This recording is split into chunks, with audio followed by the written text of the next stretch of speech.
Hey guys, it's me again, Eric here at Mountaintop 9, and in this video, I want to talk about the Ozzy Osbourne album, The Ultimate Sin. Now, I've never made a secret about it that this is just a very cherished album to me, and in fact, if I was pressed to name my absolute favorite Ozzy album, I had to pick just one, and only one. It would be The Ultimate Sin. And I think it's been that way pretty much most of my life. Now, let's go back in time, and I'll tell you about when I was a kid and when I first got into Ozzy. First of all, that was back in the mid-'80s, all right?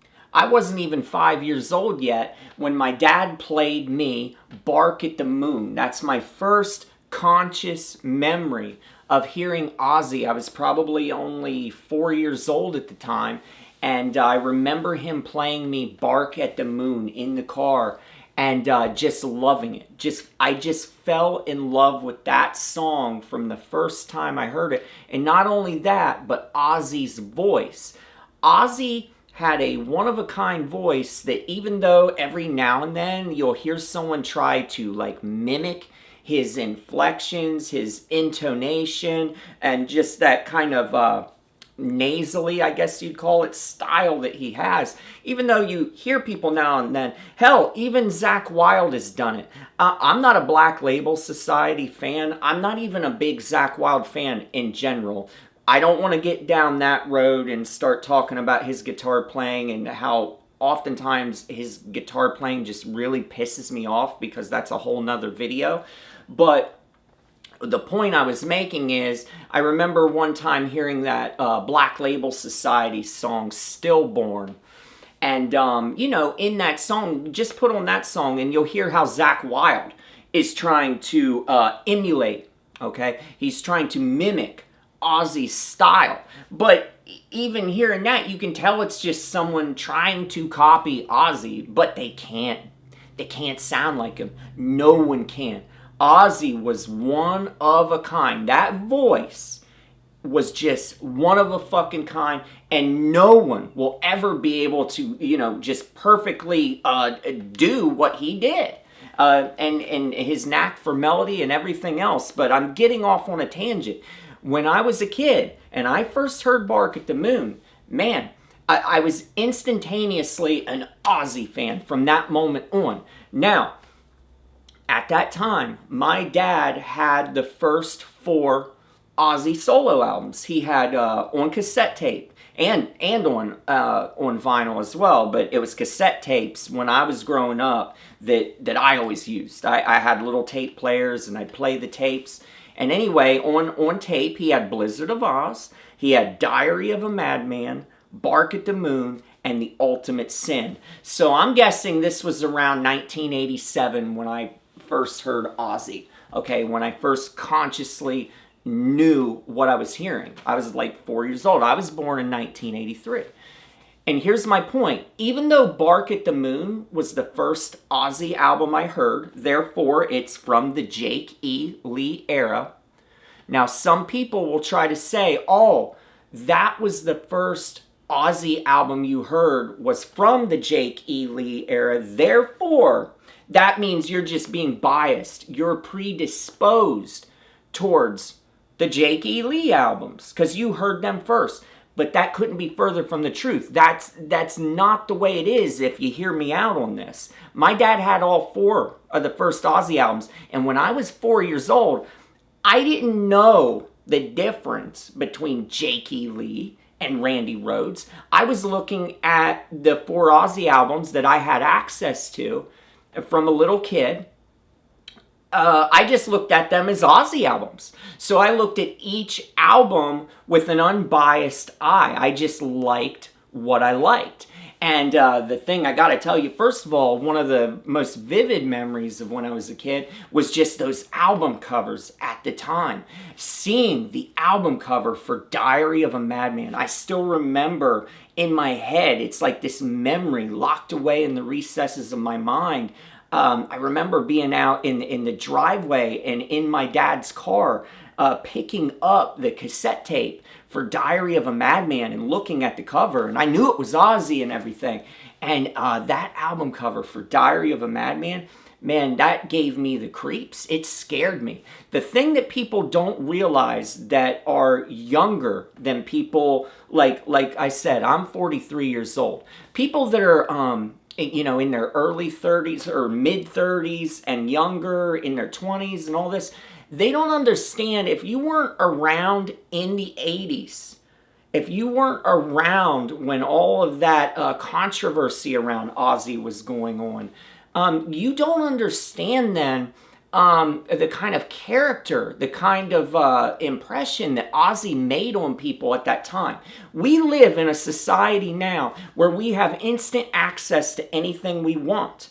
We can get on YouTube, and even if you've never heard of a particular band or movie director or whatever it is, we have instant access. We can instantly, within a short span of time, become a fucking expert on any band we want to now. Any personality we want. Everything is so public and out in the open and instant access. Guys, when I was a kid, and you, if you're watching this channel, you identify with me, you know what I'm talking about. Most of you are at least my age or thereabouts or older. So you know what I mean when I say that back in those days, someone like Ozzy, who was putting out album covers like he was, and the song titles and just the overall image, it was more mysterious, okay? When you heard rumors like when people would say, oh, Ozzy bit the head off a bat and he drank the blood. Well, when I heard someone say that when I was a kid, all right, I didn't know what to think. I just took them at their word. I remember my stepmom saying that. She said, oh, Ozzy's demonic. He bit the head off a bat and he drank the blood. Well, I had no way to get on my fucking phone and type on Google AI and have it collate a bunch of information for me in a nanosecond to tell me that no, Ozzy didn't drink the blood after he bit the head off a bat. Obviously, nowadays, if someone wanted to fact check a story like that, they could look it up and see what actually transpired. How Ozzy thought that it was a rubber toy, and so that's why he bit into it, etc., etc. The whole story. But back then in the 80s, Ozzy was, the madman of rock. He was this crazy figure, and there was a darkness and a mysterious to him that, man, once you got into the 90s, that was all shattered. Once I was into the mid-90s and I was a teenager and everything, all that went the way of the fucking dodo bird, of course. And Ozzy became this very domesticated, silly type figure. They put forward a different image of him. But I'm getting off on a tangent. Let's get back to the 80s. So I see this cassette tape for Diary of a Madman, and then you got the Blizzard of Oz cover where Ozzy looks fucking insane. And on the cover of Bark at the Moon, he's a werewolf. And so all this, Ozzy had a very cool image to me. I gravitated towards it instantly, image-wise as well as musically. Image-wise, I loved it because I was into horror films. So I instantly gravitated towards Ozzy, and in addition towards, let's face it, if you just have image and you don't have the music to back it up, you don't have the memorable songs and killer riffs and everything that goes along with it, well, that ain't going to get you very far. But the thing that I loved about Ozzy is that image, that was just the icing on the cake. The main thing was the music, and I loved Ozzy. From the first time I heard Bark at the Moon, then, I was exposed around the same time. This is what I was getting to. The other albums as well. So I knew about Diary of a Madman and the tracks on that and Blizzard of Oz. So when I tell you that my number one favorite Ozzy album is The Ultimate Sin, it's not because that was all I knew of Ozzy and it was the first thing I heard and then I didn't hear the Randy Rhoads stuff until later. No, it was all in the same time period, my friends. All in the same time period. I just like the sound. Scratch that. Not like, love the sound. I just love the sound of The Ultimate Sin and Bark the Moon. I prefer both of those albums over Blizzard and Diary.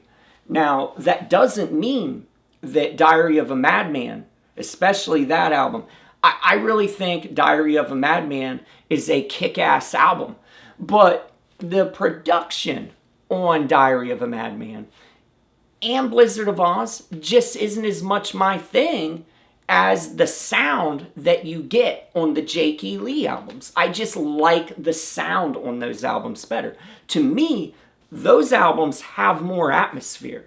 They just have more atmosphere.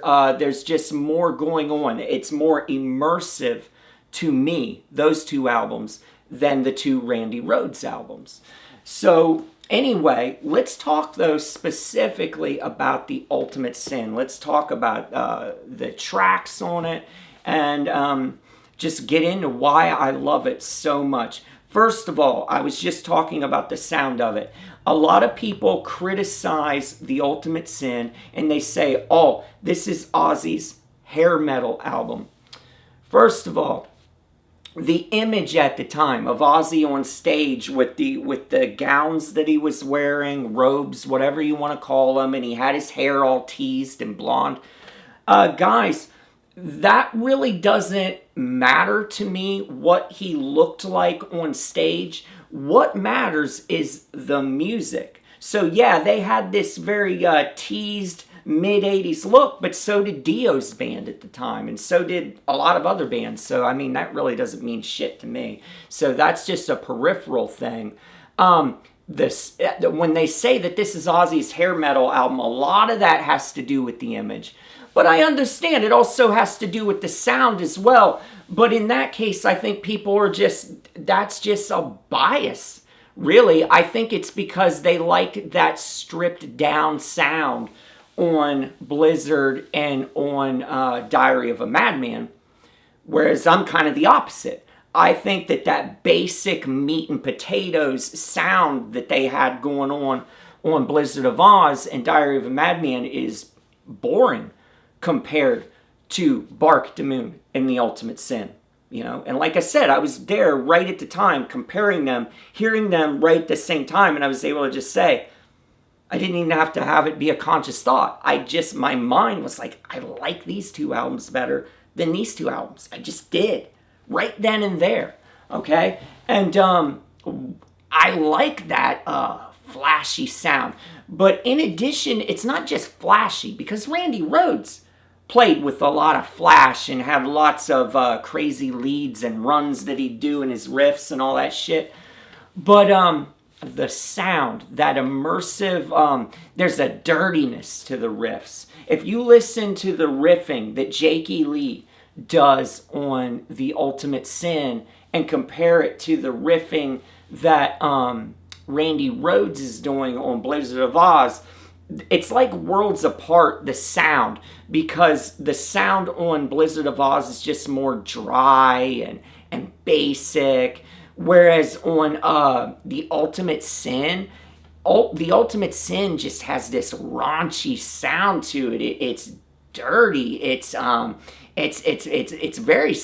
sleazy sound, and I really like it. It just takes you to a very specific time in your mind, and I love that about the album.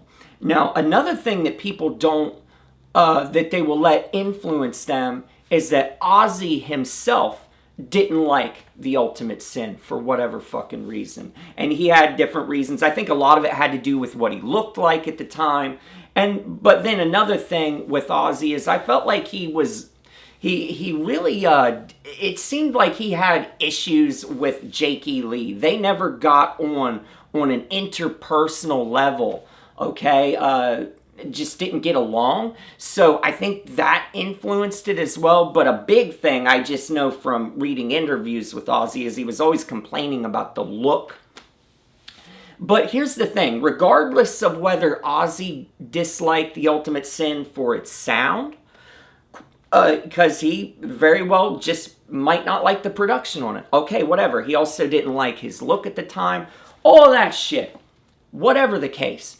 Are you really gonna let his opinion on the fucking album ruin your potential enjoyment for it? Are you out of your fucking mind? Think about it. Ozzy didn't like Technical Ecstasy. He didn't like Never Say Die. He said the Black Sabbath album Never Said Die is just the worst thing that he was ever a part of, and that he was ashamed of that album. Never Say Die has some kick-ass fucking songs on it. You've got Johnny Blade on there. The title track kicks ass. That's a fun, good, up-tempo Sabbath song. It's catchy. It's good. Junior's Eyes is one of the best songs Black Sabbath ever did. Just a riveting song. A song that really just pulls at your heartstrings. It's got a great chorus. Here's my point. Don't let someone like Ozzy dictate which of the albums that he was on. Don't let him dictate based on his personal preference. If it were up to Ozzy, Black Sabbath would have never progressed past Master of Reality, my friends. Black Sabbath would have stagnated and stayed the same and never progressed past Master of Reality. Ozzy was always against any kind of progression in the music, any kind of taking your time in the studio to try out new sounds, try out new techniques. That kind of shit bored Ozzy to tears because Ozzy was a very attention deficit ridden person. He didn't like having to do take after take of vocal lines. And guys, I'm not just speaking out of my ass here. I know all of this from reading and watching interviews with the man and reading about Black Sabbath and Ozzy. So I know all the band history and shit. That was just Ozzy's personality type, okay? You know, he wasn't the consummate musician that someone like Tony Iommi is, for example, and other people that he played with. You know, Ozzy had an amazing one-of-a-kind voice, an amazing knack for laying down some nice melody, and so he had his gifts. But it took the talented musicians that he constantly had the luck to have surrounding him to make the complete package of shit that he was a part of, okay? So my point is this. Don't let Ozzy slagging the Ultimate Sin dictate what you think about the fucking album. Because if you do that, you're crazy. You're crazier than Ozzy. You're crazy as a bedbug. Because, like I said, Ozzy didn't like Never Say Die. He didn't like Technical Ecstasy. I don't even think he liked Sabotage, all right? So, Ozzy isn't the good... His personal opinion isn't really what you want to base yours off of or even let influence you, okay? So, because I've seen people do that. The Ultimate Sin, first of all, let's just talk about that first track. The title track, The Ultimate Sin, is one of my all-time favorite Ozzy album openers, Ozzy song, period. That riff kicks ass. The lyrics are dark and foreboding. I could sit here and just go line by line of that song, The Ultimate Sin. The words of that song are just timeless, and I love it. I love Ozzy singing on it. So that's an instantly memorable song right there. But then, right after that, you've got Secret Loser. We're talking about a 1-2 punch that you just don't get on a lot of albums. Not only does it open up with an all-time classic, but Secret Loser is a classic as well. How can you not like Jake E. Lee's flashy playing on that song? And when I say flashy, I don't mean some empty shit. I don't mean that it's just like people hear that word, they think flashy, and they think, oh, it's just trashy playing, devoid of substance. You know, like when people hear something like Yngwie Malmsteen or something like that, they think, oh, well, that's all flash and no substance. When I say flashy playing, I mean that Jake E. Lee's guitar playing is so alive and it's so filled with with just, it gives you this exuberant feeling the way he plays. So that's what I mean by flashy. I don't mean like technical in the sense that it's so technical that it just blows your mind that he's playing a million notes or anything. I mean it's flashy in the sense that it's exuberant. It's exhilarating. You're like, wow, listen to that guitar playing. It's so alive and so filled with energy. And that's the way that riff, when it kicks into Secret Loser, man, I want to eat that riff up for breakfast. I want to put that fucking riff on a plate, all right, like it's a fucking pancake, and I want to smear butter on it, let the butter fucking melt and run off the edges, and then put a nice thing of syrup on there, and just take bite after loving bite, soaking the pancake into the buttery syrup, and just savor that riff like a buttery syrup laden pancake. That's how good that fucking riff to Secret Loser is. And then you got these lyrics that Bob Daisley pens. Let's not forget the great Bob Daisley.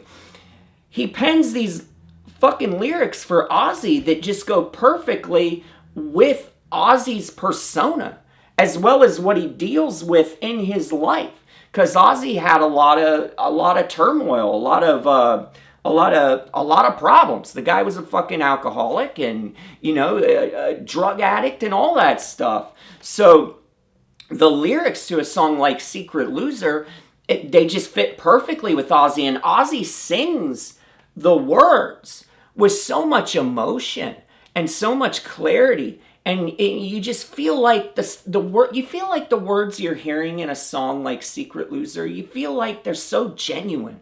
And guys, you can't beat that with a stick, my friends.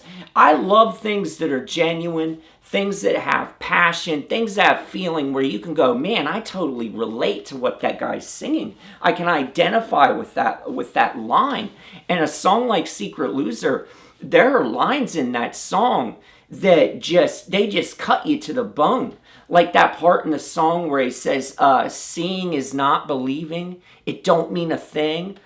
I love that stuff, man. Right there in that little middle section before the song kicks into the last chorus. And I love the way Jake E. Lee's guitar comes in right as that last chorus is going to start. After that quiet, emotional part, you hear Jake E. Lee's, that dirty sounding guitar come back in there. Man, that song takes me to another place, man. That's one of my all-time favorite Ozzy songs right there. Secret Loser. Great lyrics, great music. The singing by Ozzy is just so, it's so convincing, man. That guy had to be feeling what he was singing. There's no way he was not latching on some kind of personal level to what he was singing in that song. I refuse to believe it because it's just so real. It's so immediate. So that's one of my favorite songs. Then the next song is a song called We Rock. You'll never know why. That's the next song, is Never Know Why. And then people on that song, they kind of complain. I've heard people on other reviews for this album say that Never Know Why is kind of that the lyrics are, a little bit empty-headed and of the time, and a little cheesy is a good word for the lyrics to Never Know Why. And I can see that, but put them in their proper context. Put it in the time and place. That song is a direct reaction to the static that Ozzy was getting at the time. It's a direct reaction to the controversies surrounding his persona, and he had people picketing his concerts and burning his records and all that. So, Never Know Why. It's just like Rock and Roll Rebel. It's just a response to those kind of accusations. So, I can't fault that song too much. I mean, it's a kick-ass song for what it's worth. If the song sucked, if it was a boring song, then I would slag it too, guys. Then I would put it down and call it a piece of shit song. But the thing is regardless of whether you think the lyrics are cheesy or trite, whatever word you want to use, the song kicks ass. It fucking rocks. You know, here we got a song where Ozzy's saying, "You'll never know why, we rock." And he's repeating, "We rock." Well, guess what? The song rocks. So it fits. And, you know, this was just a thing in the air at the time because, you know, Dio had done a song on Last in Line, "We rock." So that's just a thing that bands were doing at the time. They were singing about rocking. They were singing about, you know, putting metal in the titles of songs and rock. That's just something that bands did at the time, so I can't fault that. So Never Know Why, it's not like a standout song on the album. It doesn't have the deep emotional resonance of a song like Secret Loser, and it doesn't have the heavy foreboding intent of a song like The Ultimate Sin, but it still rocks and it fits right in there nicely on the album. It keeps you engaged. Then the next song, Thank God for the Bomb, it's another cool song. I like it. The verses especially. Ozzy's got some really good melody lines going on over the verse sections to Thank God for the Bomb. But it's the next song, Never. Okay? The very next track after Thank God for the Bomb is called Never. And that song, my friends, I used to not think it was a standout track on the album, but now I absolutely do.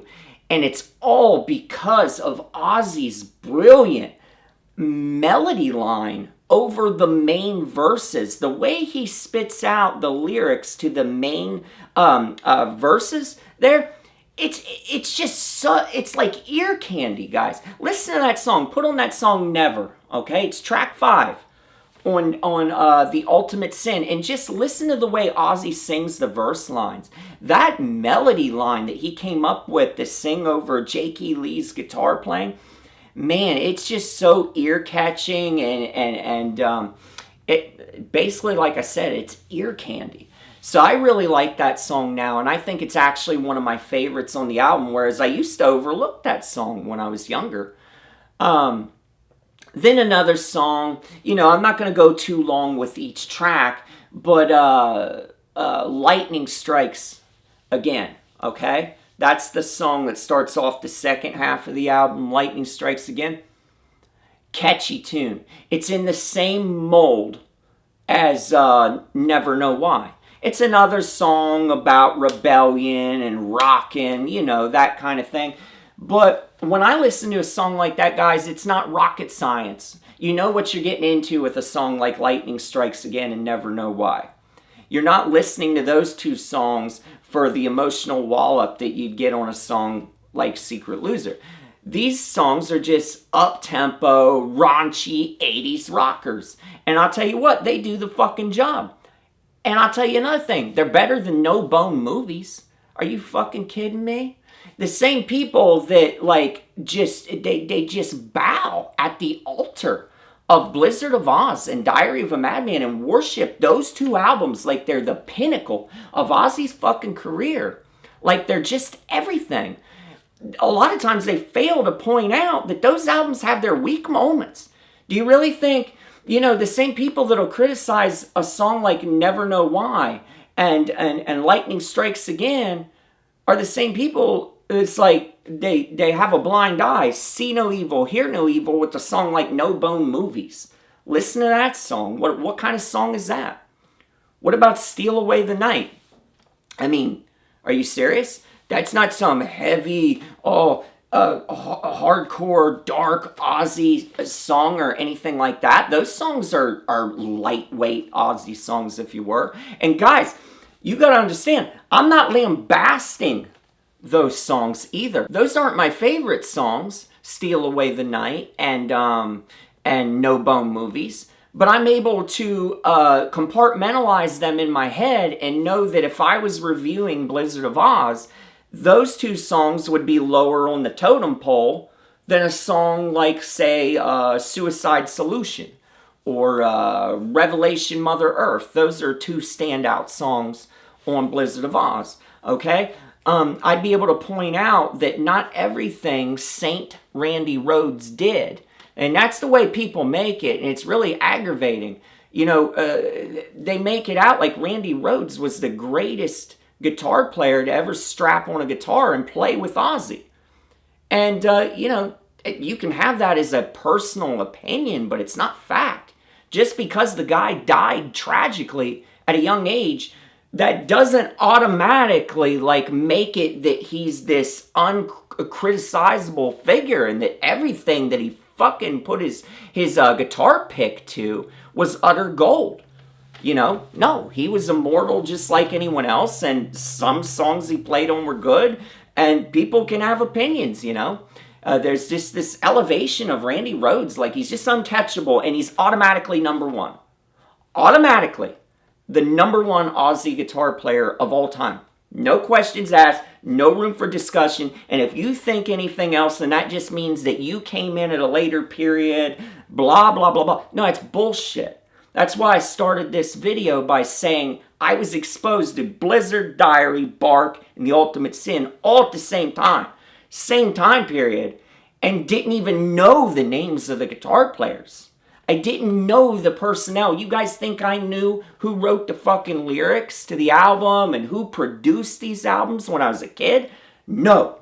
I just gravitated towards and picked favorites based on what sounded best to me. And that's it. No politics involved. No, this guy, I didn't have anything playing into the decision. Okay?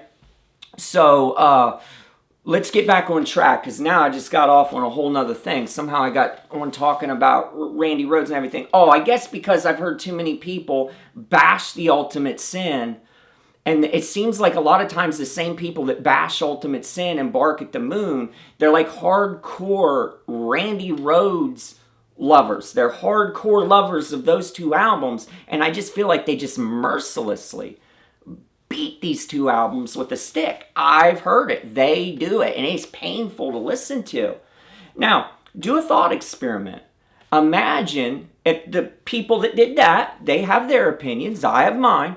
Imagine if they watched me do a review of Blizzard of Oz and Diary of a Madman, and I just was constantly like looking for any little fucking problem with those albums and just kind of lambasting them, tearing them apart, saying they're just not as good as the Jake E. Lee albums. And, you know, they'd feel the same way as me. Because that's the thing about music. This is a very personal thing. We love our albums. These opinions we have, we can't change them. Okay? So I'm not telling someone, like the same people, like, so I'm responding to how they feel. I'm not trying to change their mind. If you love Blizzard of Oz and Diary of a Madman more than you do Bark at the Moon and The Ultimate Sin, that's fine. I'm not trying to change your mind or your connection to the music or how it resonates with you, but I am giving you my opinion. I'm putting forth my voice. I'm telling you, here's how I see it. Okay? And that's what makes the world go around, my friends. It's this marketplace of ideas and opinions and how we feel about these things. So I think it's good and healthy for us to express this stuff, for all voices to be heard on this. So I'm just telling you what I think. And that's what's fun about this. So Lightning Strikes Again. What I was saying about that song, it's a lot like Never Know Why. And Thank God for the Bomb. You know, that song's a little bit, even though it has serious subject matter, because a recurring theme on The Ultimate Sin is nuclear war. That's a recurring theme on The Ultimate Sin. You get it on Thank God for the Bomb, and then you get it again on Killer of Giants. All right? So, but that whole da-na-na-na-na-na, you know, the riff to Thank God for the Bomb, just kind of the atmosphere of that and the nukia. That's why I would also kind of throw that song in with giving you the same type of feeling. It's got a rocking feeling to it, just like Never Know Why and Lightning Strikes Again. But yeah, guys, Lightning Strikes Again, I loved that song when I was a kid. I just thought it was a catchy, rockin' song. But it was the next song, Killer of Giants. And I think this is one that is, even if people don't love The Ultimate Sin like I do, Killer of Giants is a standout, noteworthy track on the album because it's got that very theatrical, epic intro with the very moody guitar playing from Jake E. Lee that really just sets the table. It sets the mood. And then when Ozzy comes in with those opening lines, you know how he sings the opening lines, if none of us believe in war, just the sound of his voice, man. Ozzy had a voice that was just, you know how I use the word theatrical? How Killer of Giants just sets this mood that envelops you? Well, Ozzy's voice comes in and just imagine someone else's. Imagine James Hetfield or Dave Mustaine, okay? Or even Bruce Dickinson or Rob Halford trying to come in and sing this song after the mood was set with Jake E. Lee's guitar playing. It wouldn't be the same. It wouldn't do it. It wouldn't do the trick. There's something about Ozzy's haunting voice that just makes all the difference in the world, that just totally sells a song like Killer of Giants. And man, I used to sing this song as I'd walk to school in the morning. When I was in elementary school, when I was in like 5th grade, I would sing this song all the way to school. I don't know why this song, but I just have this song in my head and I'd sing the whole thing on the way there. And just a standout track on the album. It's heavy, heavy subject matter, just an Ozzy classic. And then the song after Killer of Giants is a real, for me, a standout cut as well. Fool Like You. Guys, just like Secret Loser has these gut punch lyrics that just really hit home for you, Fool Like You is like that as well. I think a lot of people overlook this Ozzy song, and I don't know why. I don't know why. For one thing, it's catchy. Even if you're not identifying with the lyrics and letting them kind of get into your soul, just on a surface level, Fool Like You is a catchy fucking song. It's a catchy song. It rocks. But it also's got that emotional, it's got that emotional depth to it that a song like Secret Loser has. Now, it's not as good as Secret Loser. I think that song, beats it out. But Fool Like You is a rocking song. And just like he says, just like how Ozzy has that refrain in the song where he says, looks like haunted I will be by a fool like you. That's how I feel like this song is, Fool Like You. It's a haunting song if you really listen to the lyrics and listen to what they mean. It's a haunting song. So I really like that one. And then the album closes out with Shot in the Dark. And a lot of people think that this song is poppy, that it's lightweight. Well, I mean, to me, guys, at the time when I was listening to this album, like I said, I was just a kid. So when I was listening to The Ultimate Sin, just like when I was listening to Bark at the Moon and Blizzard and Diary, I was listening to it without a bias. And and still to this day, when I hear Shot in the Dark, when it comes on, I just think, that's a good ear-catching song. It does have a very pleasing production, and Ozzy's vocals are very emotional, and they hit you straight between the eyes. And honestly, guys, I don't know what there is to be annoyed by, really. I mean, you either like the song or you don't. I think Shot in the Dark is a catchy song, and it's a good song. Is it my favorite song on the album? No, not by a long shot. It's not my favorite on the album, but I do like it. I think it's a good song, and I think it closes the album out right. I can't imagine any other song closing out The Ultimate Sin. So, that's about all I have to say about Shot in the Dark. Is it poppy? Was it like, did it have an MTV video that got airplay and the song got radio play? Sure. But does that mean I'm going to hate it because of that, or think that it shouldn't be on there because of that? No, I like it. I'll tell you what. Put on, which Dio album had the song Hungry for Heaven on it? That is one of the cheesiest fucking Dio songs ever produced. Hungry for Heaven. He did a few songs that were so obviously intended to get radio play, and in the most callous, crass, slam you in the face way. Guys, I'll never understand why people will like point to an Ozzy song like Shot in the Dark and go, oh, that's radio friendly, that bad, radio friendly, bad, uh-oh, and their brain like fucking short circuits. Guys, Shot in the Dark is a good song. Say what you will about it being radio friendly, whatever the fuck that means. Who cares that it's radio friendly? If it's a good song, it's a good song. Put on a Dio song, and I love Dio, by the way. This is nothing against Dio. I love Dio. But what I'm saying is Dio has radio friendly songs that aren't even good.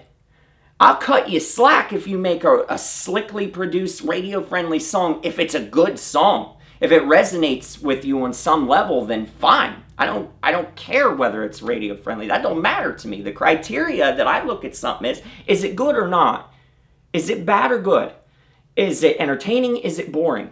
That's my criteria. That's how I'm going to slice it right down the middle. It's not like it's a Dio song like Hungry for Heaven, okay? There's another one, man. Dio did a few of those on Last in Line and Sacred Heart. Both of those albums, he did some really... on each album, he would do like one super, super cheesy song that was obviously intended to be a pop hit, but they're not even good. They're horrible. And it's funny because Dio is the same dude who wanted to get rid of Rainbow in the Dark off of Holy Diver because he thought that keyboard line on it that Jimmy Bain came up with, he thought that keyboard line just too poppy. Nope, can't be on Holy Diver. That's what Dio thought. Can you believe that Dio had the nerve to think Rainbow in the Dark is a kick-ass song? I don't give a shit how poppy you think that keyboard line is. It's a memorable, good, quality song.